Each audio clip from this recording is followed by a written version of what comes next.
Abdulrazak Gurnah, thank you very, very much for joining us. It's a real honor for all of us. It's a pleasure for me. Professor Gurnah, I just love your writing and your work. It's in fact very moving, and it made me weep on many occasions. Your work is also very important. Your work is also very important in understanding colonialism and how it affects the lives of families. You were born and brought up in Zanzibar, now a part of Tanzania, and you left there when you were 18 and you arrived in England in 1967. In fact, you arrived in England at a terrible time, the time of Enoch Powell and all that anti-immigrant rhetoric. You must have been really homesick for your beautiful country and your family.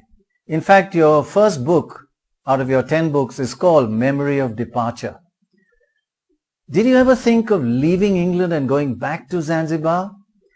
And what were some of the experiences you faced after you first arrived? Well, thank you first of all for inviting me, and then for your introductory generous words. Thank you. Yes, it was a difficult time, 1967 into 1968 and so on, in those very late years of the 1960s. You may recall that several new immigration laws were brought in towards the end of that decade, partly because the British government had panicked itself, the British people had panicked themselves into a huge worry about what the meaning of all these people arriving was.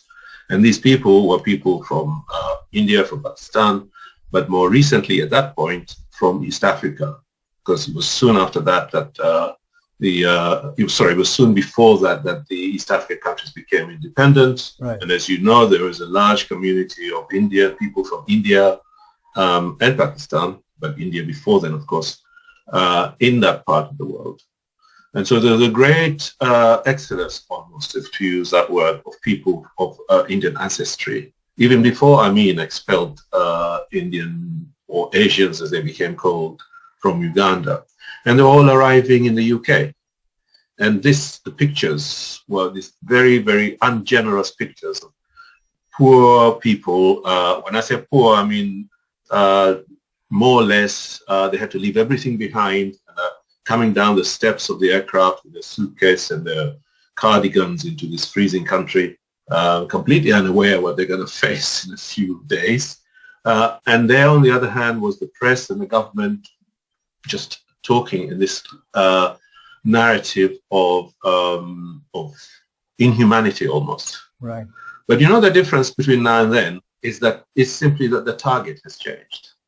That narrative and that ungenerous attitude is still there. It is now just directed to a different group of people, say the Afghanis or the Syrian refugees or the young Africans who are ruining everything, their lives, I mean, in trying to make it to Europe.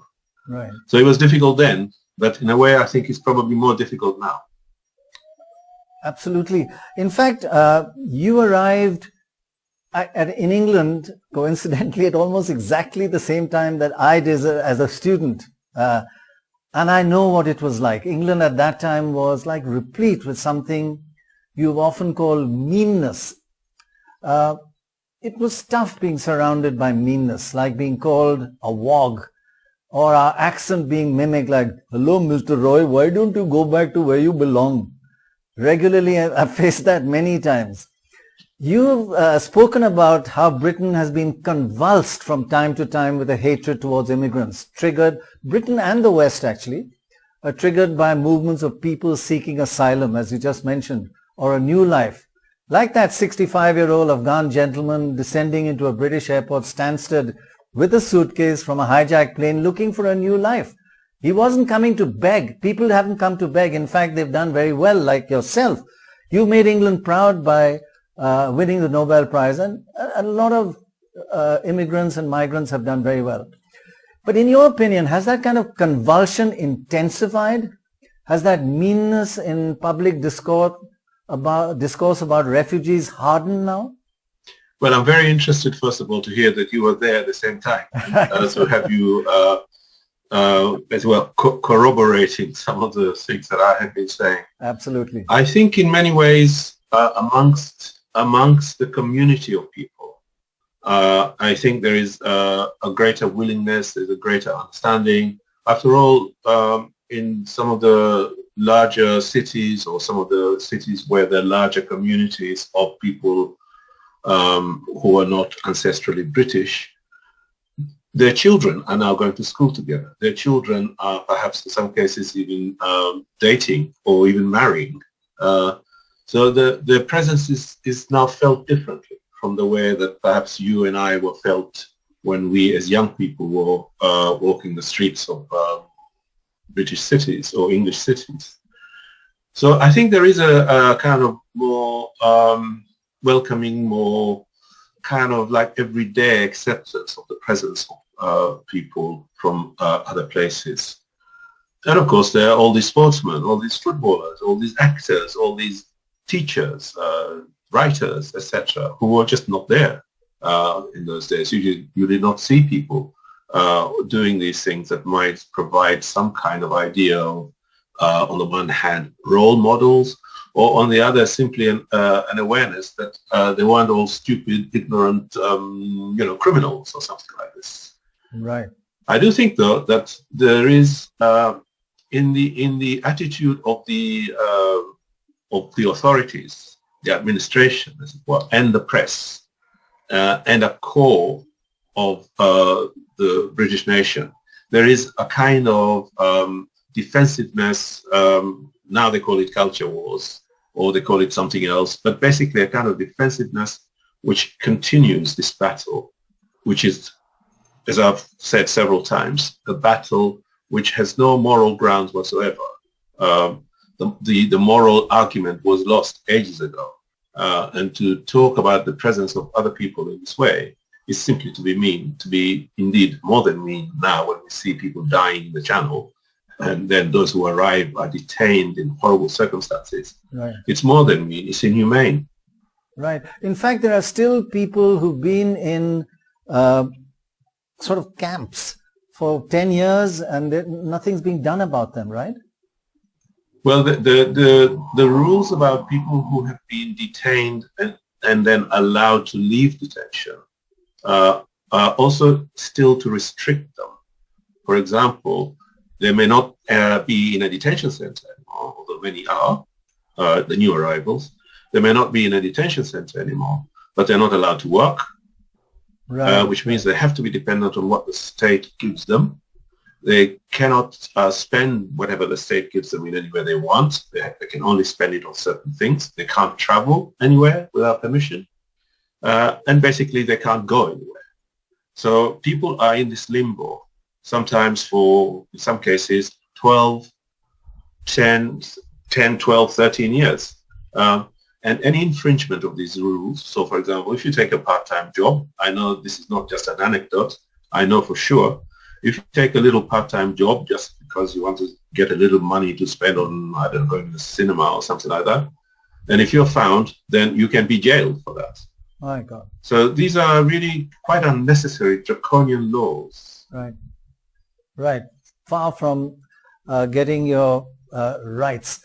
But you've spoken over the years, even recently, and interacted with migrants, all types, including like gypsy migrants to England. What are some of the issues that migrants have told you that have moved you and altered your perspective? As I mentioned earlier, I think it's the way they're received really that keeps making me return to addressing these issues, both in the fiction but also in other ways, in being involved with some of the organizations. The experiences are different. Everybody goes through different experiences, or rather there may be some overlap or some similarities, but you can't compare what has happened to, say, Syrian refugees to the Roma refugees or Roma asylum seekers anyway, right. Or indeed to what would have happened to the so-called Asians when they first came to Britain. These are all different people starting from different places. What moves them to make the journey as well is also different. Sometimes it's violence. or war that they are trying to escape. Sometimes it's poverty, or sometimes it's simply a desire to make a better life. So these are people who are making this journey in the same way as Europeans made millions and millions of them made this journey towards other people's countries throughout the last 400 or so years. Quite right. So this is nothing new. This business of human beings moving large distances to seek a safer or better life. It's just simply they happen not to be Europeans. Right, exactly. And I think you write about they're not coming to be begging. They're coming to improve their life, contribute in some way or the other, and to be treated as someone who's come to beg is totally unjust and unfair. You referred to how colonial powers and their majoritarianism have left many nations divided, politically, culturally, religious, certainly true about East Africa and of course about India, with the division of India and Pakistan. But some of this majoritarianism and the divide and rule continues today by our own people across the world.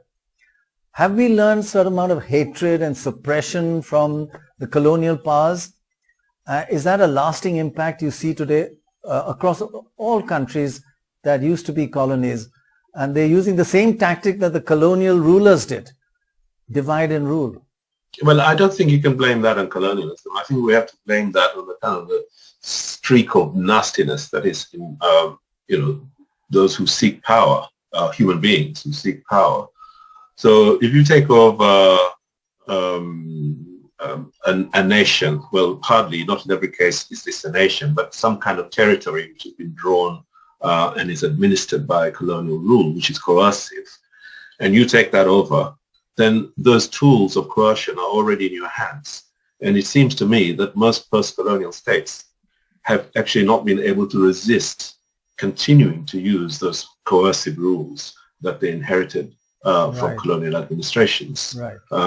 And I don't know if we can blame that on colonialism directly. I mean, I think you could have said we don't want these rules anymore. We don't want detention without whatever it is, without trial, and so on. But it seems in most cases that post-colonial states were just happy to go on using emergency laws, detention laws, security forces against their own people as opposed to working for their people, and so on. So I think this is just to do with our nastiness, or at least the nastiness of those who seek power. I agree, absolutely. You know, what we tend to do is all our nastiness we blame on the colonial powers. But you're right, it's some inherent nastiness as well. Now, I'm aware that you write without any political intent. You write for your own enjoyment and for others to enjoy your writing. But let me tell you that your writing does have a significant political impact, unintentional or intentional. So now that you've won the Nobel Prize for Literature, believe me, your writing is likely to have a major impact of forces against colonialism, racism, majoritarianism.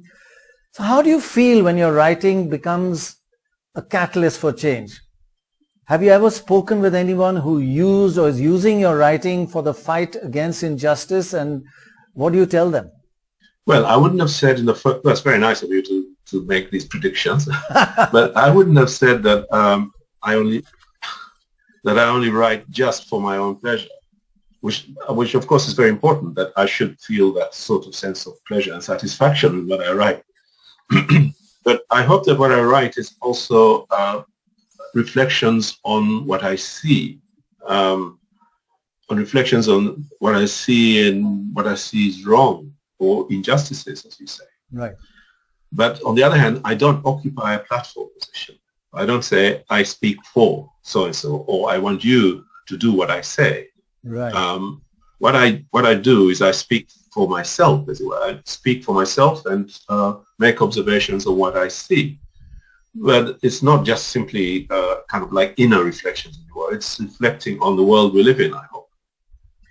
So if somebody comes to you and say, Professor Gurnah, it's what I read that of your writings that made me fight.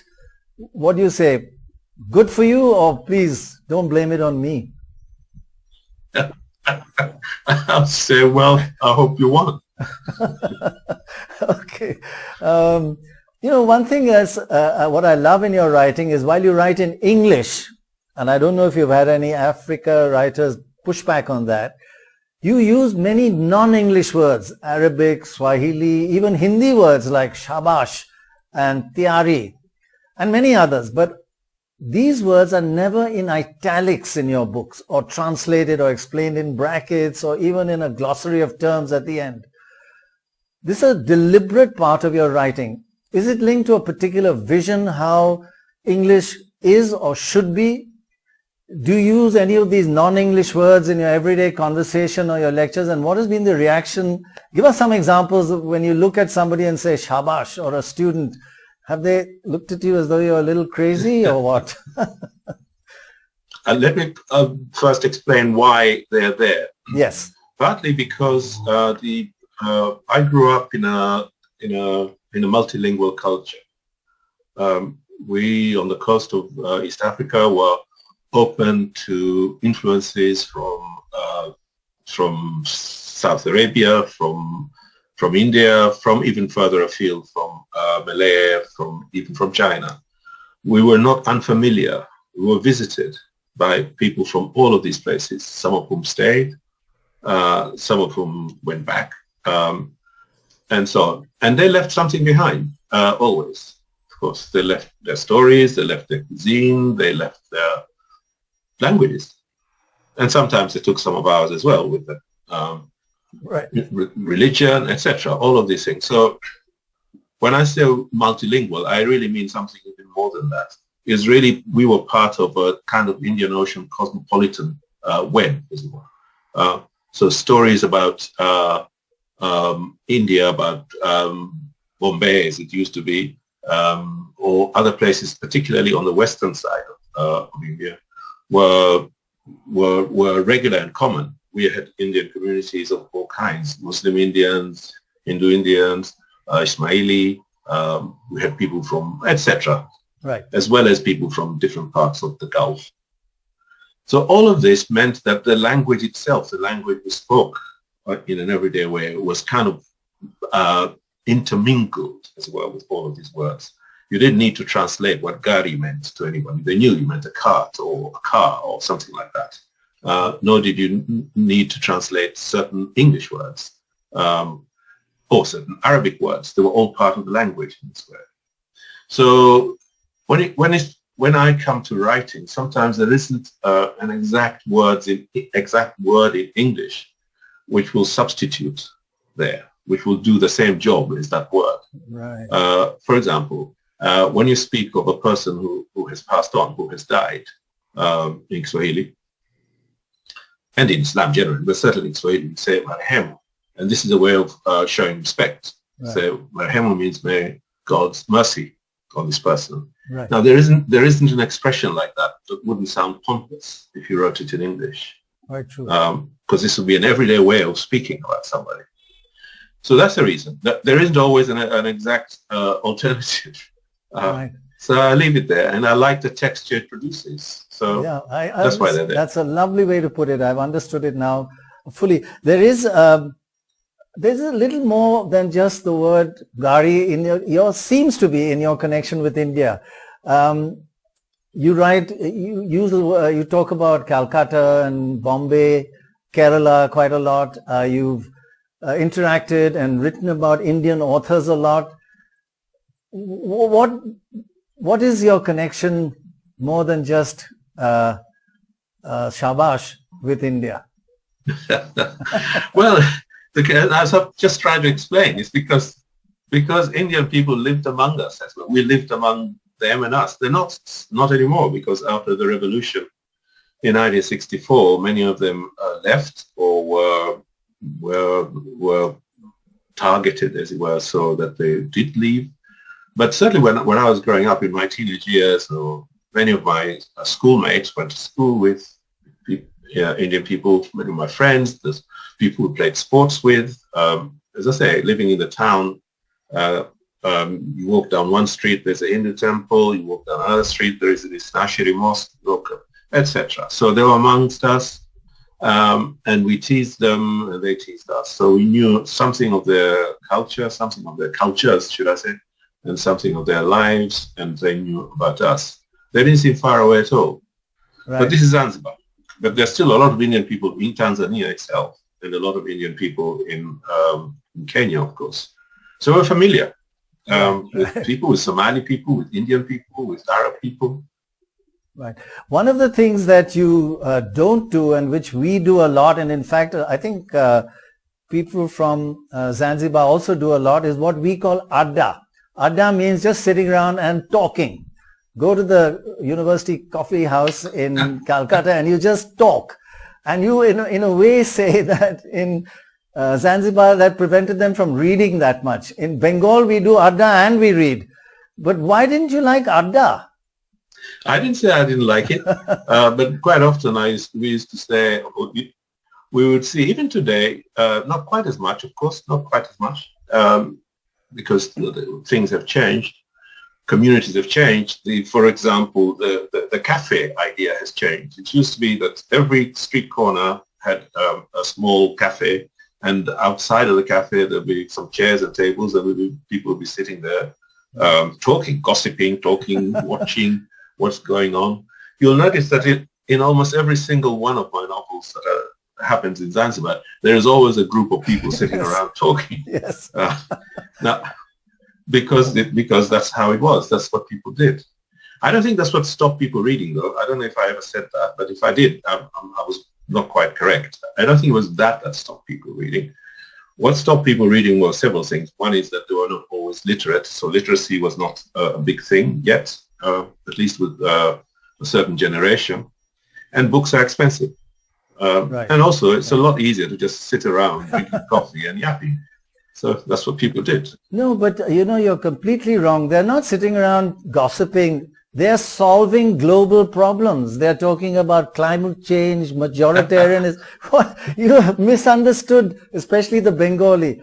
After an adda session, you have solved a lot of global problems. But I do have one. Yes. Yeah. Especially if it's late in the evening, but we won't. Well, you must have. I have also sat around and listened to people talking about the world and solving the world's problems in ways which are quite frightening. In the degree of their misunderstanding of what's going on in the world. Exactly. Well, finally, last question, and thank you again very much for sparing this time. You've won the Nobel Prize. You made us all so proud. There's nothing bigger than this. Or is there? Do you have any ambitions still? Well, no, this is wonderful. I'm very, very proud of this award. And I'm honored, of course. And I don't know if there's anything bigger. I haven't stopped thinking about this yet. I'll see if I open up my ambitions and see what else there is. I think what I would like is for to be able in due course, when these celebrations and these sorts of conversations have had their run, as it were, to be able to return to writing and to continue what I've been doing. But for the moment, I'm just very happy to have been the one that the Swedish Academy have chosen to honor with this prize. So I'm happy with that. Of course, and so are we all. And all I can say is, I knowing whatever I've read from you about you and your writings, I would like to end by saying, from Professor Gurnah, you ain't seen nothing yet. This is just a stepping stone. But thank you very much, and happy birthday. This is your 28th birthday or something like that, right? Roughly. I'm in my late 20s, yes. Yeah, exactly. God bless you, and once again, thank you very much. And we look forward to coming to India. And we will welcome you, and we are proud of you. Thank you very much. Thank you very much. And shabash. No, shabash, indeed. Thank you. Thank you.